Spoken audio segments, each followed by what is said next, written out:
नमस्ते दोस्तों, स्वागत है आपका परीक्षा स्टडी 24 यूट्यूब चैनल पर। दोस्तों, आज हम आपको डीएलएड प्रथम सेमेस्टर का विषय हिंदी कराएंगे, तो वीडियो को अंत तक ज़रूर देखें। हम आपको हैंड रिटन नोट्स के माध्यम से पढ़ाएंगे।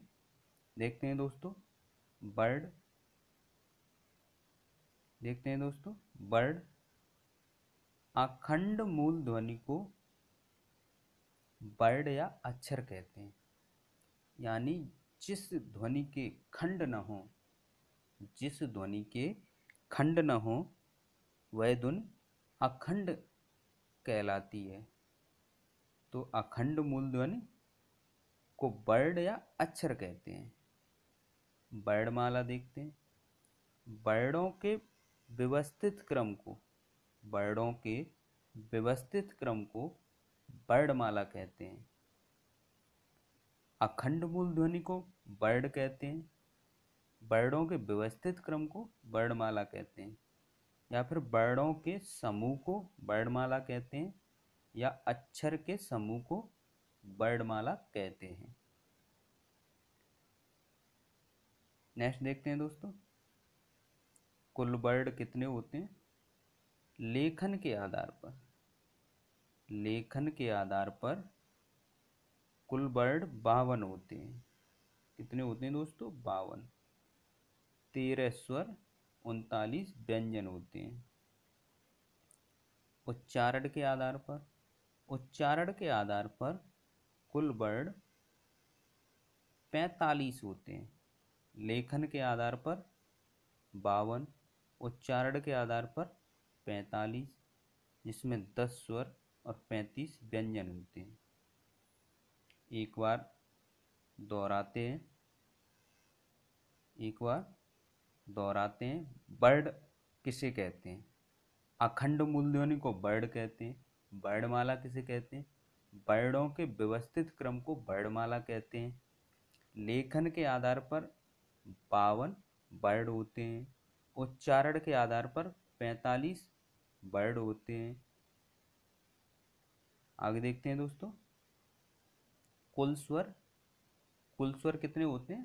13 होते हैं। कुल स्वर कितने होते हैं? 13 होते हैं। अ, आ, ई, उ, री, ए, ऐ, ओ, औ, अंग, घ, ये 13 वर्ण होते हैं, या कुल स्वर 13 होते हैं। व्यंजन देखते हैं दोस्तों। व्यंजन कितने होते हैं? कुल व्यंजन 39, कुल स्वर 13। देखते हैं दोस्तों, जिसमें आपके 25 तो स्पर्श व्यंजन होते हैं। कितने होते हैं? 25 स्पर्श व्यंजन। 25 स्पर्श व्यंजन कौन कौन से होते हैं? देखते हैं दोस्तों। का, खा, गा, गा, ड़, यानी इसे बोलते हैं का वर्ग। इसी प्रकार ये चा वर्ग है, च, छ, जा, झ, ण। ये टा वर्ग है, टा, ठ, ड, ढ, ण। ये ता वर्ग है, ता, थ, द, ध, न। ये पा वर्ग है, पा, फा, वा, भा, म। कभी कभी ये पूछा जाता है कि च वर्ग में कौन कौन से वर्ण आते हैं या कौन कौन से अक्षर आते हैं, तो आपको ध्यान रखना है। क वर्ग में का, ख, गा, घ, ण, का, च, ट, त, प। आप इस प्रकार याद कर सकते हैं, कचट तप। तो इसमें 25 व्यंजन होते हैं। कितने होते हैं? ये 25 अक्षर हैं। यहाँ से यहाँ तक ये 25 अक्षर हैं। और अंतस्थ व्यंजन देखते हैं। अंतस्थ व्यंजन 4 होते हैं, या, र, ल और वा। ऊष्म व्यंजन 4 होते हैं, श, स, स, ह। दुगुड़ व्यंजन, या इसे ही उत्क्षिप्त व्यंजन कहते हैं, यह कितने होते हैं? 2 होते हैं। ड और ड। संयुक्त व्यंजन देखते हैं। संयुक्त व्यंजन कितने होते हैं? संयुक्त व्यंजन 4 होते हैं। छ, त्र, ज्ञ और स्र, ये 4 होते हैं। संयुक्त व्यंजन किन वर्णों से मिलकर बने होते हैं? देखते हैं दोस्तों। जो संयुक्त व्यंजन है, छ का और सा से मिलकर बना होता है। का और सा से मिलकर बना होता है। त्र ता और रा से मिलकर बना होता है। ज्ञ जा और ड़ से मिलकर बना होता है। और श्र सा और रा से मिलकर बना होता है। ये आपके पेपर में अक्सर पूछे जाते हैं कि ऊष्म व्यंजन कौन से होते हैं, कि अंतस्थ व्यंजन कौन से होते हैं। दुगुण या उत्क्षिप्त व्यंजन लिखिए। संयुक्त व्यंजन लिखिए। आगे देखते हैं दोस्तों। अघोष व्यंजन। अघोष व्यंजन देखते हैं।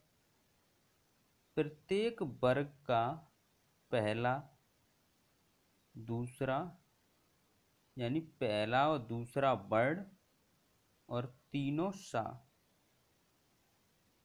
पहला दूसरा वर्ण प्रत्येक वर्ग का अघोष में आते हैं। देखते हैं वर्ग कौन से। ये वर्ग क वर्ग, च वर्ग, ट वर्ग, त वर्ग और प वर्ग। पहला और दूसरा वर्ग, पहला वर्ग और दूसरा वर्ग, ये आएंगे आपके अघोष में। और तीसरा, चौथा, पांचवा वर्ग और या, र, ल, व और हा, ये आएंगे घोष में। इसी प्रकार अल्पप्राण देखते हैं। प्रत्येक वर्ग का पहला, तीसरा, पांचवा वर्ण और या, र, ला, व, ये वर्ण आते हैं आपके अल्पप्राण में। महाप्राण में देखते हैं 2 और 4 यानी दूसरा और चौथा वर्ण और सा, श, स और हा, ये आते हैं आपके महाप्राण में। अब यहाँ समझते हैं पहले। ये आपका पहला, ये दूसरा, ये तीसरा वर्ग, ये चौथा वर्ग और ये पांचवा वर्ग है। तो आप समझ गए पहला वर्ग कौन सा है। ये पहला वर्ग, ये दूसरा वर्ग, ये तीसरा वर्ग, ये चौथा वर्ग और ये पांचवा वर्ग। देखते हैं दोस्तों इसे कैसे याद करेंगे। अघोष, अघोष में क्या है 1 और 2 यानी लगातार। और घोष में क्या है 3, 4, 5 यानी पीछे के 3 वर्ग।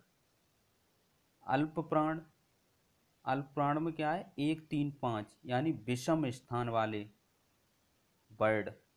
और महाप्राण में क्या है सम स्थान वाले 2 और 4। ऐसे आप याद कर सकते हैं। नेक्स्ट देखते हैं दोस्तों। वर्णों के उच्चारण स्थान। वर्णों के उच्चारण स्थान देखते हैं दोस्तों। ये वर्ग हैं, ये उच्चारण स्थान है। कौन कौन से वर्ग, कौन कौन से वर्ग या कौन कौन से वर्ण या अक्षर कौन कौन से स्थान से बोले जाते हैं। देखते हैं दोस्तों। कंठ से, कंठ से का वर्ग प्लस हा। का वर्ग में कौन कौन से वर्ण आते हैं क, ख, ग, घ, ड़ यानी का वर्ग प्लस हा और आ और अंग, ग, ये सब किस में आते हैं कंठ में। तालु में देखते हैं दोस्तों, च वर्ग, या, श, ई, ये किस में आते हैं? तालु में। मूर्धा में देखते हैं, ट वर्ग, श और री, ये किस में आते हैं? मूर्धा में। दंत में देखते हैं दोस्तों, दंत या दांत, ये त वर्ग, त वर्ग के सभी वर्ण और स, ये आते हैं दंत में। ओष्ठ में देखते हैं, प वर्ग, प वर्ग के साथ उ, ऊ, ये वर्ण किस में आते हैं? ओष्ठ में। देखते हैं दोस्तों, क, च, ट, त, प, यानी कचट तप। आप ट्रिक से भी याद कर सकते हैं, कचट तप। और कंठ तालु मूर्धा दंत ओष्ठ, मूर्धा बीच में रहेगा, कंठ तालु मूर्धा दंत ओष्ठ, यानी दांत और उसके बाहर ओठ। कंठ से चलेंगे, कंठ, तालु, मूर्धा, दंत, ओष्ठ। नेक्स्ट देखते हैं दोस्तों, या और ला, या और ला किस में आते हैं? दंत मूल में। और नासिका में पंचम वर्ग, जो पांचवा वर्ग होता है, पांचवा वर्ग होता है, वो आता है। और अंग, कंठ और तालु में ए, ऐ, कंठ और ओष्ठ में ओ, औ, दंत और ओष्ठ में वा। तो इस प्रकार आप इन्हें याद कर सकते हैं। नेक्स्ट देखते हैं दोस्तों, स्वर। स्वर किसे कहते हैं? स्वतंत्र रूप से बोले जाने वाले वर्णों को स्वर कहते हैं। स्वतंत्र रूप से बोले जाने वाले वर्णों को क्या कहते हैं? स्वर कहते हैं। यानी जिन वर्णों को बोलने में किसी की सहायता की आवश्यकता न हो, वो स्वर कहलाते हैं। स्वरों के प्रकार देखते हैं। स्वरों के प्रकार उच्चारण के आधार पर, किसके आधार पर? उच्चारण के आधार पर स्वर तीन प्रकार के होते हैं। कौन कौन से होते हैं? ह्रस्व स्वर, दीर्घ स्वर और प्लुत स्वर। ह्रस्व स्वर देखते हैं दोस्तों, जिन स्वरों के उच्चारण में कम समय लगता है, जिन स्वरों के उच्चारण में कम समय लगता है, उन्हें ह्रस्व स्वर कहते हैं। इन्हें लघु स्वर या मूल स्वर भी कहते हैं। कौन कौन से हैं? अ, ई, उ, री, यानी ये चार हैं। कितने हैं ये? चार। अ, ई, उ और री।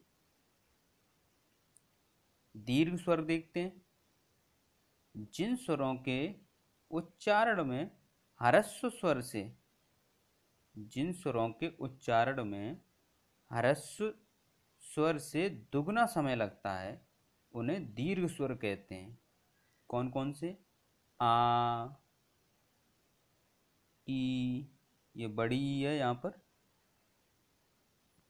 उ, ए, ऐ, ओ, औ। यानी कि जिन स्वरों के उच्चारण में ह्रस्व स्वर से दुगना समय लगता है, वो दीर्घ स्वर कहलाते हैं। और तिगुना समय लगता है, वे प्लुत स्वर कहलाते हैं। देखते हैं दोस्तों, जिन स्वरों के उच्चारण में ह्रस्व से 3 गुना समय लगता है, उन्हें प्लुत स्वर कहते हैं। जैसे ओम, राम। एक बार रिवीजन करते हैं। स्वतंत्र रूप से बोले जाने वाले वर्णों को स्वतंत्र रूप से बोले जाने वर्णों को स्वर कहते हैं।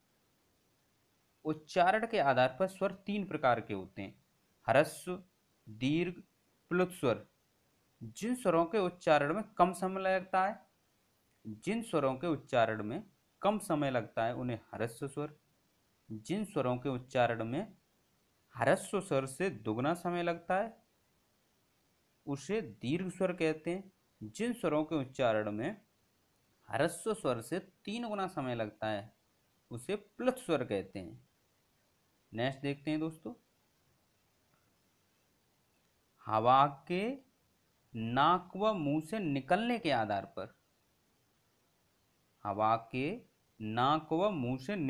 आधार पर स्वर दो प्रकार के होते हैं। कौन कौन से होते हैं? निर्नुनासिक या मौखिक स्वर।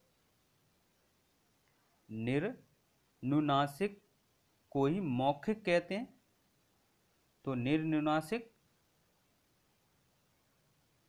या मौखिक स्वर जिन स्वरों के उच्चारण में हवा केवल मुंह से निकलती है उन्हें निर्नुनासिक स्वर कहते हैं। जैसे अ, आ, इ आदि। और अनुनासिक स्वर में देखते हैं जिन स्वरों के उच्चारण में हवा मुंह और नाक से निकलती है उन्हें अनुनासिक स्वर कहते हैं। कहने का मतलब यह है कि अगर मुंह से केवल निकले तो निर्नुनासिक और मुंह और नाक से निकले तो अनुनासिक। अनुनासिक में क्या होता है? ये चंद्र बिंदु आती है। अगर केवल अनुनासिक पूछा जाए तो वहां पर चंद्र बिंदु होगी। अगर स्वर पीछे लगाए तो स्वर, जितने भी स्वर हैं उसके ऊपर लगा देंगे चंद्र बिंदु तो अनुनासिक स्वर हो जाएगा। अगर अनुनासिक व्यंजन पूछा जाए तो व्यंजन के ऊपर अगर चंद्र बिंदु लगा देंगे तो अनुनासिक व्यंजन कहलाएंगे।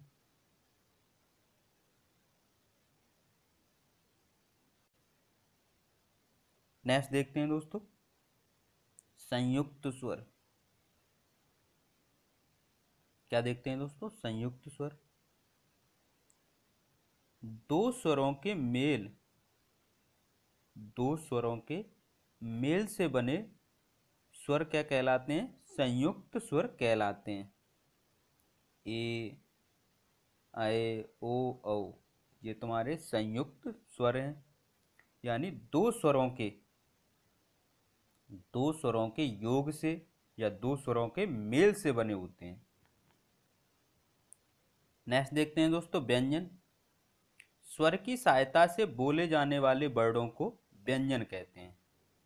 स्वर की सहायता से बोले जाने वाले वर्णों को व्यंजन कहते हैं। व्यंजन को बोलने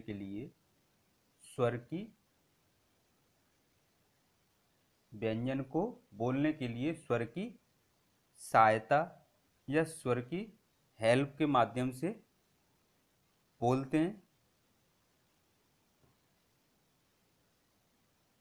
व्यंजनों के प्रकार देखते हैं।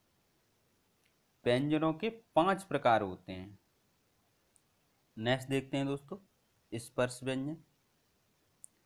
जिन व्यंजनों के उच्चारण में हवा मुख के किसी भाग से स्पर्श करती है उन्हें स्पर्श व्यंजन कहते हैं। इसमें क्या होता है, जो हवा है वह मुख के किसी भाग को स्पर्श करेगी। यानी स्पर्श व्यंजन है तो हवा किसी भाग को स्पर्श करती है तो वह स्पर्श व्यंजन कहलाते हैं। या फिर हम कह सकते हैं, क्या कह सकते हैं? जिन व्यंजनों के उच्चारण में हवा उच्चारण स्थानों को स्पर्श करती है उसे स्पर्श व्यंजन कहते हैं। जो उच्चारण स्थान होते हैं, कंठ, तालु, मूर्धा, दंत, ओष्ठ,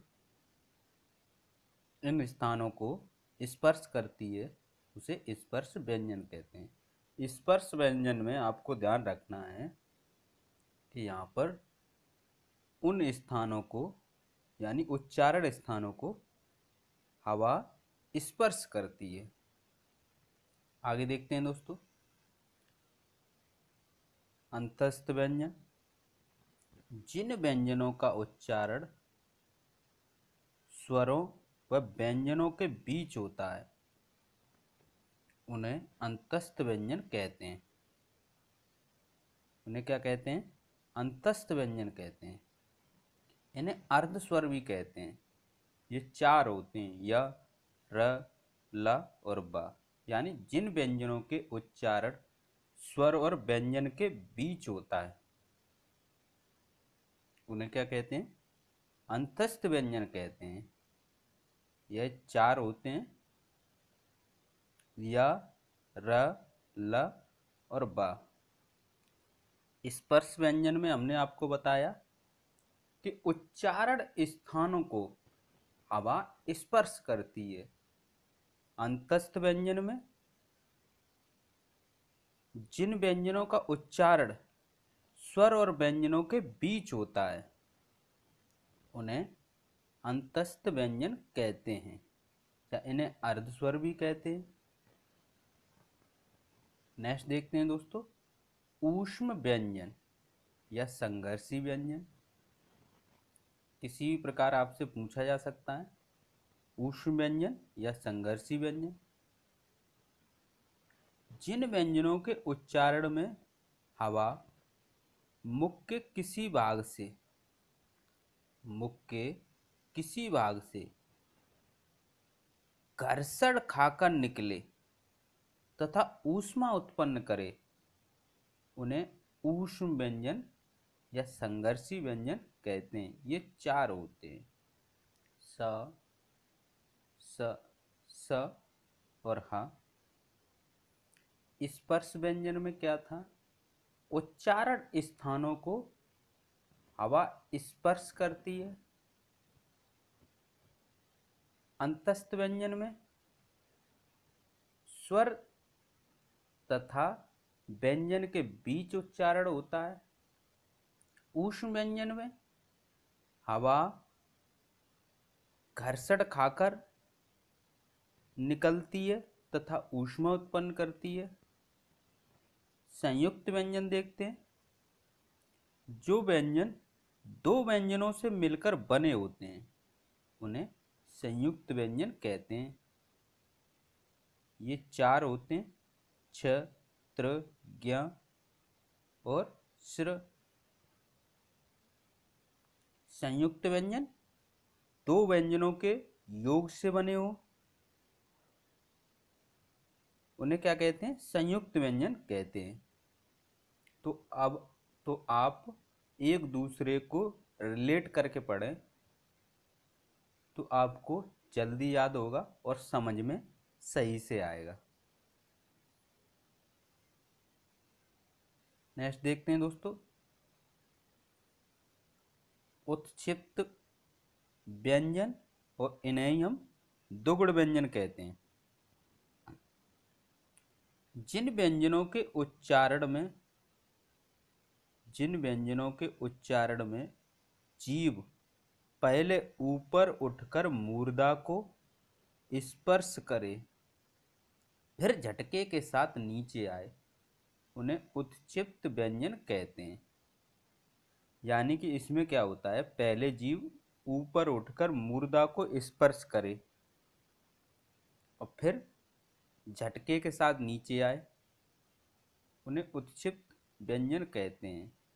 यह दो होते हैं, ड और ड। आप बोलकर भी देख सकते हैं कि जीभ पहले ऊपर जाएगी फिर नीचे आएगी। नेक्स्ट देखते हैं दोस्तों, अनुस्वार। अनुस्वार देखते हैं। अनुस्वार का संकेत क्या है, चिन्ह क्या है? जो तुम्हारी अंग थी वह है अंग।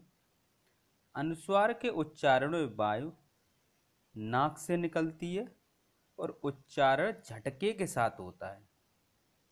अनुस्वार में क्या होता है, जो वायु है वह नाक से निकलती है, उच्चारण झटके के साथ होता है। जैसे ठंडा, जंगल, अंतर, कंचन आदि। इसमें वायु नाक से निकलेगी और उच्चारण झटके के साथ होगा। इसका जो चिन्ह होता है अनुस्वार का, वो अंग होता है। अनुनासिक, अनुनासिक का जो चिन्ह होता है वो चंद्र बिंदु होती है। अनुनासिक के उच्चारण में, अनुनासिक के उच्चारण में वायु मुंह और नाक दोनों से निकलती है। अनुस्वार में जो वायु है वो नाक से निकलती है और अनुनासिक में वायु मुंह और नाक दोनों से निकलती है। देखते हैं दोस्तों, आंख, चांद, बूंद, कुंवर आदि। नेक्स्ट देखते हैं दोस्तों,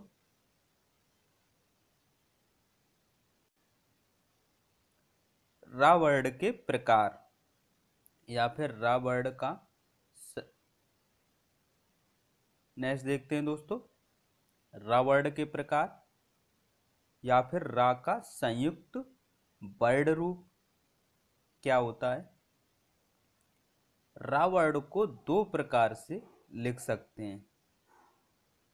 कितने प्रकार से लिख सकते हैं? दो प्रकार से लिख सकते हैं। रा का पदेन रूप,